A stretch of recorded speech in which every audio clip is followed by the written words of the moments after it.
How does my golden retriever know its name? Did I teach it that? Well, today you're going to find out.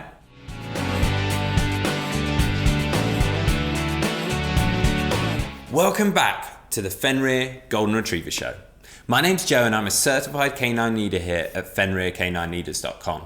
We are dedicated to helping you learn everything you could possibly want to know about the wonderful and glorious Golden Retriever, and then how to become a high-level canine leader so you can train your very own Golden Retriever. Don't forget to subscribe and turn on the notification bell so you never miss a future upload right here.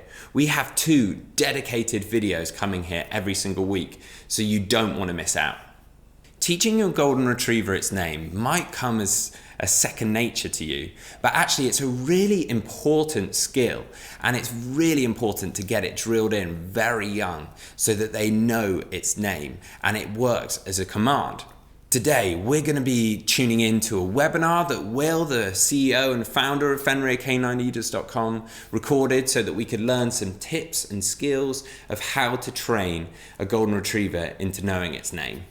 So welcome back to another quickfire breakdown of a very common question that you will get from new puppy owners, whether you're interested in working as a dog trainer. Even canine behaviour work gets this question quite commonly, or even if you're just watching this because you're trying to get yourself to become a higher level canine leader and you want to kind of understand more of the theory around this thing.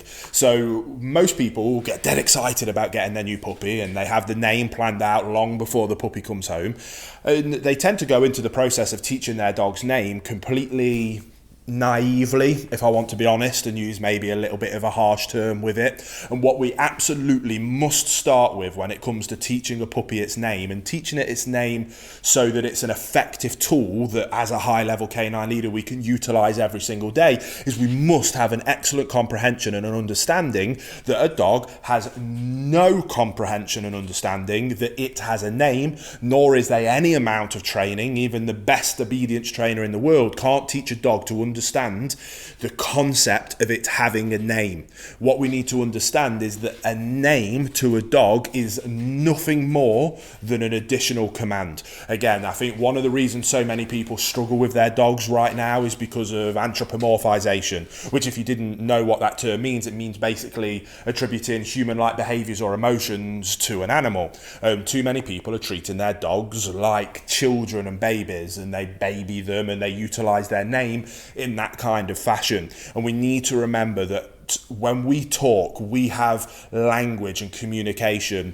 Not only are we speaking a foreign language to a dog, at least when you hear someone speaking a foreign language, you get the concept, oh, they're communicating just in a language I don't understand. A dog has zero comprehension that that's even a form or methodology of communication. And what we need to do is assign that, which is basically just noise coming out of our mouths, because they have no comprehension that that is words and that those words represent meaning in any kind of form. But we need to make them understand that this noise that is coming out of out of our mouths, that we have assigned as their name, is nothing more than an additional obedience command. Hey guys, very quickly, in case you didn't know, we have our Perfect Puppy program. It's the program that I designed myself as a canine behaviorist to help you guys become a high-level canine leader yourself, and then how to be able to take your puppy from the second you bring it home all the way through to that dream of the perfect canine companion that you've always wanted. So if you want more information on that, there'll be a link down in the description box below. Thousands of people have now gone through that process to extremely high levels of success. So there's some testimonials you can go and check out.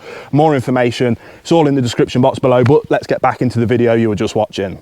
So when the owners that you're working with kind of have that light bulb moment, first of all, it's an excellent opportunity to start going down that process of more effective communication with our dogs, and how people can build those better relationships when they understand that if we understand them as dogs and treat them as dogs, that actually that allows us to build the better relationship than if we babied them and treated them like children and babies. So it's a really fun, engaging conversation that you can have with new owners to be able to start them down that path of kind of understanding that thing that's probably more of a macro issue, but we can help them understand the macro theory and issue using this micro issue or thing of teaching a dog its name. So what we then do is we go through explaining, okay, awesome, you understand that concept now, that macro overarching theory that a dog will never know it has a name, and that it's simply assigning this noise that comes out of our mouth to a very basic and simple obedience trick. Just how we would teach a dog that the term sit means I want you to pop the behavior of your bum going on the floor is assigned to this word. I've marked this noise coming out of my mouth is assigned with that behavior, and if you do that from me, something good is going to happen. That's obviously a very positive reinforcement based approach to it. When it comes to teaching a dog its name, we want to take a very positive based approach to teaching a dog its name, but if we now know it's nothing more than an obedience kind of trick or command, what do we want it to be? Well, the way that I teach all of the clients and people that I work with is that the dog's name simply means stop what you're doing, look up to me for guidance and direction, because another command is about to come your way that I need you to listen to. So again, when you think ahead of maybe you've had dogs in the past, but when is it that you actually use a dog's name? Well, there's usually one of two things. First of all, you're speaking to another human and you want to let them know that you're referring to this in particular dog. So we might use that dog's name. That's irrelevant to our relationship with the dog and the way that we work with our dog. That's absolutely fine. We will remove that from the table. Next thing, it is always some kind of, I'm not going to use my dog's name because he's fast asleep on the sofa there. We've been out working him all morning, but let's use Dave the dog. It'll be some kind of form of Dave, stop. Dave, come here. Dave, sit. Dave, no. Dave, down. It's always some kind of getting their attention, and then I want you to stop doing something, or I want you to do something. So again, it might be Dave, no. Dave, stop. Or it might be Dave, come. Dave, heel. Dave, sit. Dave, stay.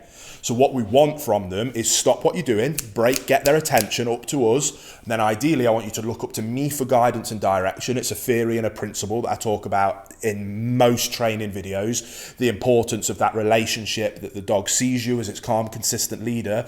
That then my next kind of catchphrase on from that is that we'll look up to you for guidance and direction. That's so incredibly important because we need them to look up to us for guidance and direction so that we can then utilize our obedience.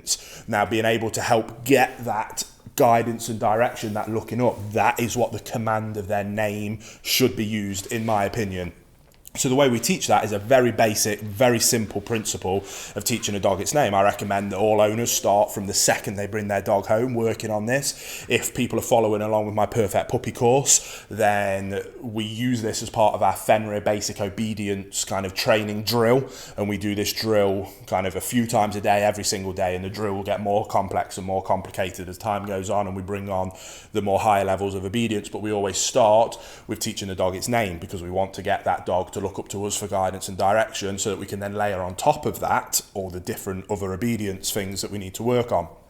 So again, it's in that Perfect Puppy course, but a very quick overview of that is we get a little piece of food and we do a very basic lure, mark, reinforce, like you would do for pretty much all obedience work. So we're going to get the dog's attention with the food, following their nose. We bring that food up to our face. We don't want to cover up our eyes because we always want that, it's that eye contact that we're looking for. Naturally, the dog's going to follow the food. As we bring it up to the face, the dog's going to look up because they're following the food. As we get that behavior of them looking up, we mark it with their name. Again, it's nothing more than a command, but with name. So if eyes come up, as the dog follows, Dave, yes, good, then they get access to the food. And we drill that and we drill it like you would with teaching sit, like you would with teaching down, like you would with teaching heel. We put the repetitions in, we work and we work and we work. Now, obviously, at these early stages, yes, the dog is following the lure of the food because they're interested in it. So then over time, we're not going to bring it right up to our eyes. We're going to bring it a little bit lower. And that's where a little bit of finesse comes into this, a little bit of patience, bringing it up. The dog's going to be looking here, so they're going to look up, but not all the way up to our eye contact. We're going to bring it up, we're going to remove all the excitement and we're going to patiently wait. And I promise you, if you put those drills in right up at the eye contact, you are going to get a little glance from the puppy. They're staring at the food here, they're staring, they get a little bit confused, followed by looking up. And that's the gem moment. When we get that look up into your eyes, we mark it and then we heavily reinforce it with praise, food. Oh, he's a good boy. Yes, Dave. He's a good Dave. Yes. Lots of praise. Let them know, I love what you just did. Then we repeat that. And again, you'll very quickly get to the point where the dog's looking up.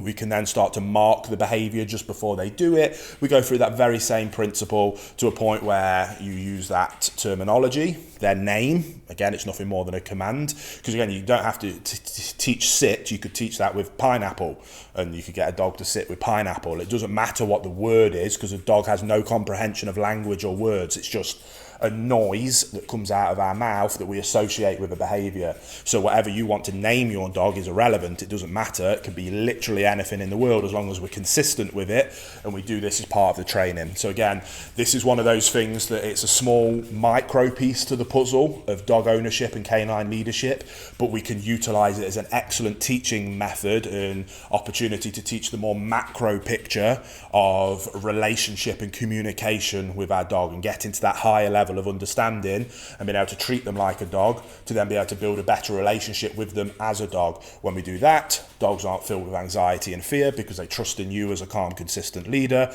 which then means they don't spiral into reactive and anxious type behaviors, which is riddling the dog population of the world at the minute. So again, very simple process, but a really excellent opportunity, something that we can be extremely positive and fun about.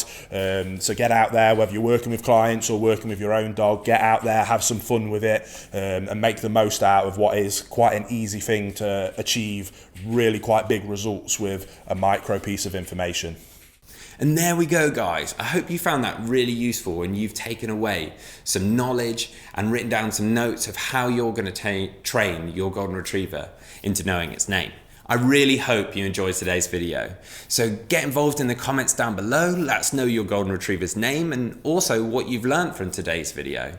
I can't wait to see you on the next episode of the Fenrir Golden Retriever Show.